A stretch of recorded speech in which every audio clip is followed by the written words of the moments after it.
Hello, my authors. I'm going to answer a question that has been constantly brought up to me with my writers, and that is the point of chapter length. So, if you found yourself worried about how long your chapter is, if it's too long or too short, this video is for you. And if you don't know who I am and you're new to this channel, my name is Miranda. I'm a ghostwriter. I've been writing for the last 4 years, and one of my novels actually just hit the Amazon bestseller list. I also do writing coaching to help writers get their books done and published. So, chapter length. This is a topic that has come up with every single one of my clients, and they're always worried about the word count and how long their chapter is, and if it's too long or too short.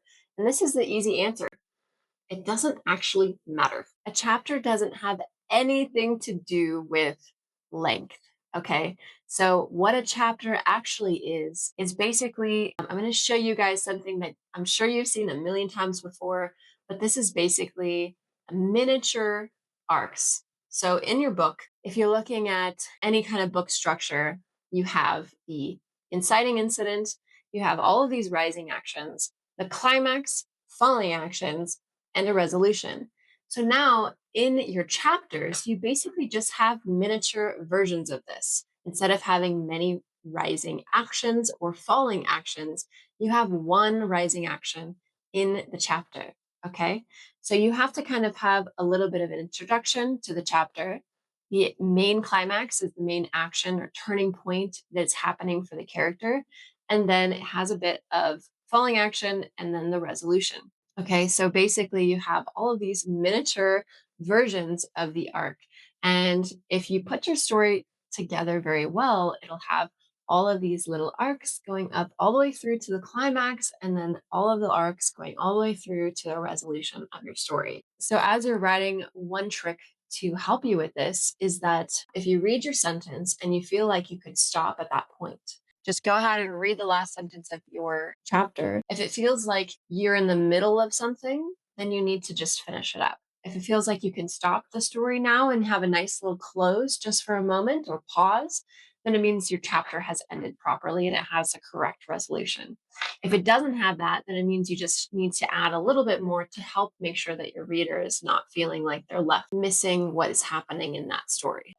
So basically, the main point is that your character can't start in one point and end at the same point. They have to have something that's going on in that chapter to help move them along this whole arc up through to the climax or arc all the way through to resolution. So there should be something that's bringing that up, that roller coaster, so to speak, right? It looks like a little roller coaster. There should be something that's bringing them up, right? It can't just be the fact that they are at home, they're bored, and they're still at home and bored. Okay. It has to be something. Now, the other thing is you want to build it up in this way, just like a book arc, because if you just give away that action, it also makes it incredibly boring to read as well. So, for example, let's say that the main character is trying to solve a mystery, and in the chapter, they find the missing key just sitting there on the floor, and now they're going to go open the door that they've been trying to open this whole time to the mystery. It's not very exciting, right? So you can have all this action happening. They find the key after all of this action that the character moves through, and then they find the key and then they resolve opening the door, right? So you have to kind of have the rising action, climax, and falling action also in your chapter. So you don't want to skip those points. So this is pretty much it, guys. It's very simple. Don't worry about chapter size. It doesn't matter at all. If you have a lot of attention on your word count or your chapter length, just know that you're becoming the audience, and you need to not be the audience. You need to be the writer. So make sure that you put your attention back on your story and you become the professional and you keep on writing. So that's a very important key. Last point, it doesn't have to do with chapter length or anything like that, but it will help you with writing. And that's that this first draft is just for you. You're writing out everything for you. You're getting the story written out from start to finish, and it doesn't make sense, and it's okay. And it does not have to have proper grammar or any of that, right? You're just getting the story out. Okay. Second draft, you're now editing it and making it make sense. And then your third draft, you're making it perfect and ready for publish.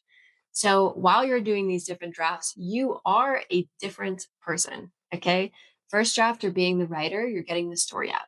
Second draft, you're being a developmental editor, meaning you're making it make sense.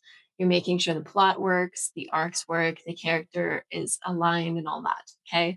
Last one, you're being the line editor and you're making sure that the grammar is correct and punctuation and all that is perfect so that it can be published. All right. I hope this helps you guys. If it did, please like and subscribe so I can make more videos like this. Bye.